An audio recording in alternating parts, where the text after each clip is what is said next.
अस्सलामुअलैकुम, नमस्कार। मैं हूं रहबर सिवारी और आप देख रहे हैं एडी टीवी नेटवर्क 72। समस्याएं बहुत हैं, समस्याएं बहुत ज़्यादा हैं, लेकिन समझ में नहीं आता कि आखिर समस्या में उस समस्या क्या है, कौन सी समस्या बड़ी है, कौन सी समस्या छोटी है। हम इसी को लेकर समस्या में पड़े हुए हैं। आज देश में जहाँ जहाँ भी देखिए चारों तरफ समस्याएँ ही हैं, समस्याओं की कोई कमी नहीं, लेकिन इसके बाद भी हम अपनी समस्या को समझने की कोशिश नहीं करते, क्योंकि हम सब एक दूसरे की समस्याओं में पड़े हुए हैं। मौजूदा समय में देखा जाए तो बीते 1.5 वर्ष से, जब से कोरोना महामारी है, तब से लगातार आर्थिक व्यवस्था डामाडोल होती जा रही है। आर्थिक व्यवस्थाओं पर तगड़ी चोट लग रही है। कुछ समझ में नहीं आ रहा है किसी के कि आखिर वो अपना कारोबार किस प्रकार से आगे बढ़ाएं। भारतीय रिजर्व बैंक ने अभी एक आंकड़ा सामने प्रस्तुत किया है। उसके अनुसार प्रति माह 8.5 करोड़ डेबिट होता है EMI से। लेकिन जब से कोरोना महामारी की दूसरी लहर जो आई है, इस दूसरी लहर में पिछले 3 माह से मई, जून, जुलाई से लगातार EMI जमा करने वालों की संख्या में तेज़ी से कमी हो रही है। उनके आंकड़े के अनुसार मई माह में लगभग 4.5 करोड़ लोगों ने EMI जमा नहीं किया। जून माह में लगभग 6 करोड़ लोगों ने EMI जमा नहीं किया और जुलाई महीने में अब तक लगभग 7 करोड़ लोगों ने EMI जमा नहीं किया और आंकड़े के अनुसार लगभग 8.5 करोड़ EMI लोग जमा करते हैं। लेकिन ये आंकड़ा उनका है जिनका अकाउंट किसी दूसरे खाते में है और सैलरी उनकी किसी दूसरे अकाउंट में आती है। अर्थात इसका मतलब ये हुआ कि जिस बैंक में उनकी EMI जमा होती है, उस बैंक में उनका अकाउंट नहीं है। ये आंकड़ा जो है, ये भारतीय रिजर्व बैंक ने जो दिया है वो आंकड़ा है जिसमें किसी व्यक्ति को सैलरी दूसरे अकाउंट में, उसके अकाउंट में आती है और जो EMI है वो दूसरे बैंक में जमा होती है। जब EMI का संकेत जाता है, उसके मोबाइल पे मैसेज जाता है कि अब आपको जमा करना है, तो मालूम हुआ कि उसके अकाउंट में कोई रुपए है ही नहीं, मतलब बाउंस कर गया। अब आप इससे ये अंदाज़ा लगाइए कि मौजूदा समय में देश की जो अर्थव्यवस्था है, ये अर्थव्यवस्था कहाँ जा रही है। दूसरा आंकड़ा अगर आप देखिए तो लगभग 90% जो अभी भारतीय रिजर्व बैंक ने जो आंकड़ा प्रस्तुत किया है, उसके अनुसार 90% लोग ऐसे मौजूदा समय में हैं जो गरीबी रेखा के ऊपर पहुंच गए हैं या गरीबी रेखा से नीचे जाने वाले हैं। इसमें मध्यम परिवार जो है वो लगभग 70% ऐसा है जो मध्यम परिवार से बिलोंग करता है। इनकी आर्थिक व्यवस्था इतनी ख़राब हो चुकी है कि अब ये गरीबी रेखा के नीचे जाने की कगार पर पहुंच गए हैं। यही वजह है कि बीते 4 माह से आत्महत्या करने वालों की संख्या में वृद्धि हो रही है। निजी संस्था ने एक आंकड़ा बीते बुधवार को प्रस्तुत किया। उस आंकड़े के अनुसार प्रति मिनट भारत में आर्थिक कमज़ोरी के चलते लगभग 5 से 6 लोग औसतन आत्महत्या कर रहे हैं। क्यों आत्महत्या कर रहे हैं? क्योंकि वो भुखमरी की कगार पर पहुंच चुके हैं। अपने बच्चों को वो ठीक से खाना नहीं खिला पा रहे हैं, इस वजह से उन्होंने आत्महत्या कर लिया। 20% लोग ऐसे हैं जो मध्यम परिवार के हैं।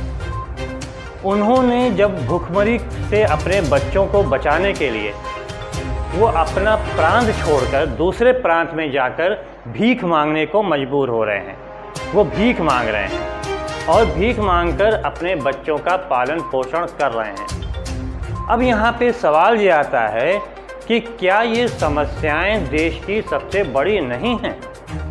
लेकिन गोदी मीडिया जो है, ये इस समस्या को दरकिनार करके ऐसी चीज़ को सामने ला रहा है जिसका कोई वजूद दुनिया में, देश में नहीं है।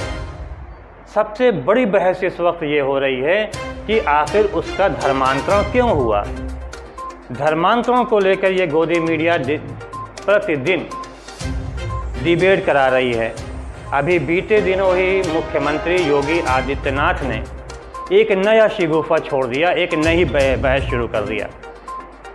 उन्होंने वो बहस शुरू किया जो किसी ज़माने में बिहार में रामविलास पासवान ने शुरू किया था।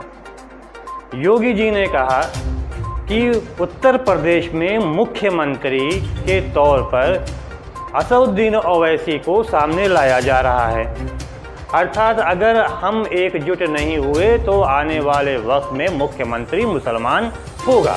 कहाँ का? उत्तर प्रदेश का। सबसे पहली चीज़ तो असदुद्दीन ओवैसी उत्तर प्रदेश के वोटर ही नहीं हैं, तो उनका यहाँ पे आने का सवाल कैसे होता है। दूसरी बात ये कि पूरे उत्तर प्रदेश में 100 सीटें ऐसी हैं जिस पर मुसलमान हार जीत का फैसला करता है। क्या मुसलमान एकजुट होकर ओवैसी को देगा या नहीं देगा, ये आने वाला समय बताएगा, क्योंकि अभी ऐसा कोई नहीं है कि यहाँ सारे मुसलमानों ने ओवैसी को अपना नेता मान लिया है। ऐसा कुछ नहीं है। पश्चिम बंगाल सबके सामने है कि वहाँ पर भी ओवैसी ने अपने उम्मीदवार 150 उम्मीदवार खड़ा किया, किसी की ज़मानत नहीं बची, सबकी ज़मानत जब्त हो गई। इसका मतलब है कि अभी स्वीकार इनको नहीं किया जाए, भले यहाँ नेता हैं, इसको तो माना जा सकता है। लेकिन इस प्रकार का जो प्रोपेगेंडा फैलाया जा रहा है, ध्रुवीकरण किया जा रहा है कि वो आने वाले वक्त में उत्तर प्रदेश का मुख्यमंत्री ओवैसी होंगे, इसको ओम प्रकाश राजभर ने भी पिछले दिनों कहा था। आखिर ये ऐसा कह के किस चीज़ को हवा देने का प्रयास किया जा रहा है? क्या ध्रुवीकरण कराया जा रहा है, या इन समस्याएं जो मूलभूत समस्याएं, जो भुखमरी की समस्या है, क्या इस समस्या को दबाने के लिए इस प्रकार की बातों को उभारा जा रहा है? तीसरी चीज़ अगर देखा जाए तो उत्तर प्रदेश में अभी बीते दिनों ब्लॉक प्रमुख का चुनाव हुआ। उसमें आपने देखा होगा कि कहीं से सदस्य को अपहरण किया जा रहा है, कहीं पे गोली मारी जा रही थी, कहीं पे चीरहरण हो रहा था। मतलब लोकतंत्र की हत्या हो रही थी, सरेआम गोलियां चलाई जा रही थीं, सरेआम हत्या हुई। लखीमपुर खीरी में जिस प्रकार से 2 महिलाओं का चीरहरण हुआ सबके सामने, वो किसी से छुपा नहीं है। सीतापुर में जिस प्रकार से गोलियां चलीं, किसी से छुपा हुआ नहीं है। अंबेडकर नगर में जिस प्रकार से पूर्व मंत्री और विधायक के हाथों से पर्चा छीन कर उनको धक्का दिया, किसी से छुपा नहीं है, सारे वीडियो वायरल हुए।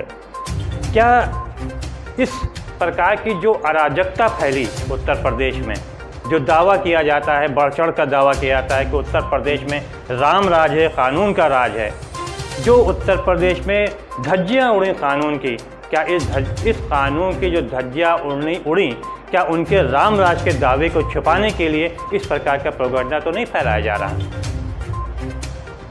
जो मूलभूत समस्या है उससे लोगों का दिमाग हटाया जा रहा है, लेकिन आमदनी कम हो रही है, लोगों की बचत कम हो रही है, देश की अर्थव्यवस्था बेपटरी हो रही है। इस पर किसी को कोई ध्यान देने की ज़रूरत नहीं है, कोई इसकी कोई सुध लेने को तैयार नहीं है। मंत्रिमंडल में विस्तार किया जा रहा है, उसके लिए समय है, लेकिन देश से भुखमरी समाप्त करने के लिए जो प्रतिदिन औसतन 6 लोग आत्महत्या कर रहे हैं, अपने बच्चों का पेट नहीं भर पा रहे हैं, वो आत्महत्या करने को मजबूर हो रहे हैं, उनकी तरफ किसी प्रकार का कोई ध्यान नहीं दिया जा रहा है। ये समस्या शासन की नहीं है, ये समस्या सरकार की नहीं है, ये समस्या आपकी है, क्योंकि आप ऐसे मूलभूत जो बातें हैं, इन मूलभूत बातों से आप हटकर हिंदू मुसलमान के चक्कर में पड़ जाते हैं, अपने दिमाग को बदल देते हैं। इससे समस्याएं दूर होने वाली नहीं हैं। आपको अपनी आवाज़ सोशल मीडिया के ज़रिए उठाना होगा। ये ज़रूर है कि सोशल मीडिया पे भी अंकुश लगाया जा रहा है, लेकिन अगर आप अपनी आवाज़ को बुलंद करेंगे तो आपकी आवाज़ कभी भी, चाहे जितनी भी कोशिश किया जाए, नहीं दबाया जा सकता। इसलिए आप अपनी आवाज़ को बुलंद कीजिए, क्योंकि लोकतंत्र में आप सभी को अपनी आवाज़ बुलंद करने का अधिकार है, अपने अधिकार की बातें करने का अधिकार है, अपने अधिकार को लेने का अधिकार है। लोकतंत्र में सभी को एक दूसरे की मदद करने का अधिकार है, उस अधिकार को पाने के लिए आपको सड़क पर आना होगा।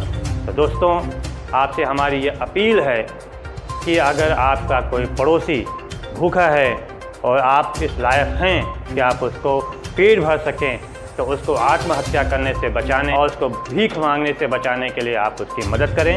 अगर आपको हमारा वीडियो पसंद आया हो तो लाइक ज़रूर कीजिएगा, शेयर कीजिएगा, कमेंट ज़रूर कीजिएगा। अगर आपने सब्सक्राइब नहीं किया है तो सब्सक्राइब ज़रूर कीजिएगा। धन्यवाद। जय हिंद, जय भारत।